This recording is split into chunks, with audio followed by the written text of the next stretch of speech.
Hi guys, welcome to Throzone.com. This is Mohit Soni. Right in front of you is the Grand i10 Turbo. Yes, we are finally driving this one, but we spent a considerable amount of time when we had the diesel version, which was our long termer as well. So we've done a video on that. We've done the video on the road test. So we're going to keep it brief and to the changes that are made on the turbo version over the normal version. As you can see, this is the dual tone version. So black roof, red car, looks very nice. And of course, we are already a big fan of the way the new headlights are done along with the boomerang LED DRLs. There are fog lamps below, of course, and these are halogen projector lights. They do a good job, and of course the turbo badging over there. Coming to the side, you have these good-looking alloy wheels. The Grand i10 embossing over there, and surprise, surprise! Since this is the sports version, it does not get a rear wiper wash, which should have been included in this car. It's a premium version. Obviously Honda is obviously charging more money, but they skimped on that and not given us that. But it does have a reversing camera sensor, and in terms of practicality, well, it remains the same. You've got an air vent over there, a charging 12-volt socket over here, decent space at the back to sit. Let me just quickly demonstrate once again before you ask in the comment section. Good knee room, good headroom, and of course good leg room as well. Strictly for 4 people. Third person has to be a very small kid to be comfortable here on the inside. Let me show you the boot as well, since you are going to ask me. That is the boot. It's stuffed. If you want to see the empty boot, you'll have to go to our road test or long-term video. Getting in the front, and as you can see, this is an all black interior with red stitching all over the place on the steering wheel, on the seats. It does make it look very sporty. You can see it on the vents, you can see it on the dials, and it retains the same dashboard. So those fish gill inspired aspects are seen here as well. And sorry for that. Yeah, let's start the car. It does not have start stop button, but does have the car. You press the clutch and start it, and it's the same instrument cluster, same screen at the front, decent sound system, wireless charging, 12-volt socket at the front, and not just one but a fast one and a 12-volt socket.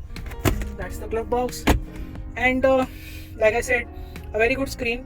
Of course, it's got typical Hyundai fonts and layout and everything else. It does have Apple CarPlay and Android Auto, and like I said, a decent sound system. Not too good, not too bad either. Got some stuff to keep here, and steering mounted controls, no cruise control sadly. And those are dials. You can go through all the information like this. And yeah, quality is good, but I think it's a step lower than we expect from Hyundai. But the sporty appearance of the cabin does make it look good and stand out. And now let's jump to the driving part. Driving the Grand i10 Turbo, and what is it like to drive? Well, to begin with, it's the 1-liter motor from the i20, but it is detuned to make 100 PS of power, but it retains the 170 Nm of torque that the i20 offers. And what we can sense right now is that the urgency is still very good.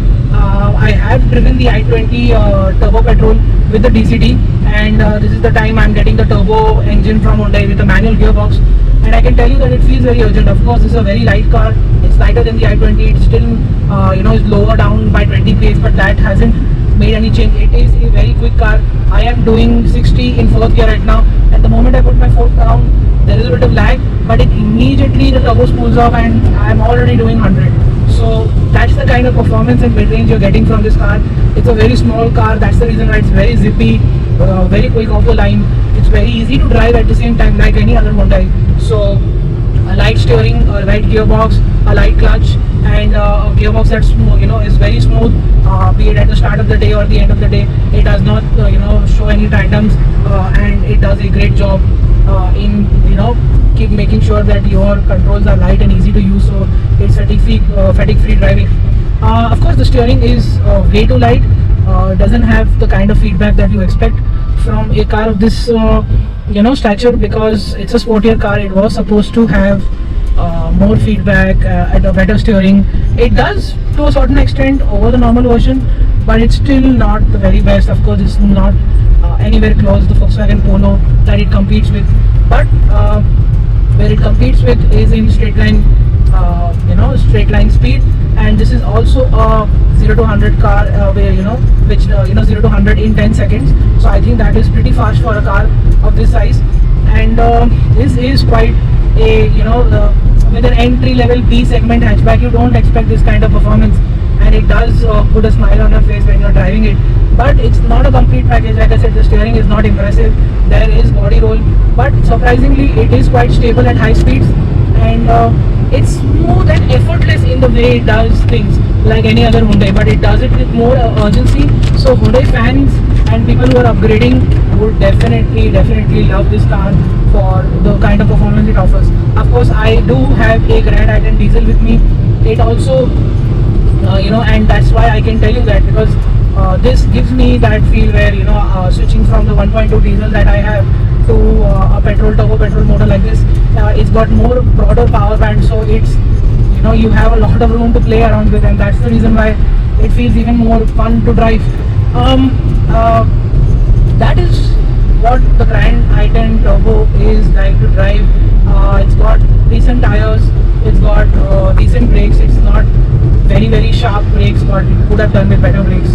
Apart from that, like I said, I'm not impressed with the steering, the way it behaves, but then most of the time it does the job really well.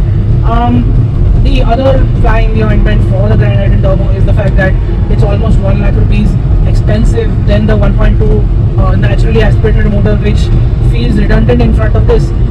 Would I pay that much money to get the turbo? Maybe, but as a normal commuter, would you like to pay that much? That is still a debate. That all depends on what's your car buying strategy and how you how you are going to take it ahead. But is it worth it is the main question here. I think almost not entirely. It could have offered more features. Like I told you earlier, it is misses out on key features, but overall it does have a good amount of it. We've seen slightly more features in the Volkswagen Polo, but the Polo does not have those features what this car has, and that's where things end up being different, and it all depends up to you. Would we buy this over the Volkswagen Polo? No, because the Volkswagen Polo is much more fun to drive. It offers more safety, more fun to drive, a better engine, and a car that genuinely puts a smile on your face. It's a comparison for another day, but right now I do enjoy what I'm driving, but I do know for a fact that there's a better car out there. That is it. Thank you so much for watching our video. Make sure you like it, share it with your friends, subscribe to our channel please, and follow us on social media, Instagram, Twitter, Facebook. We update it every day, and see you next time in the next video. Goodbye.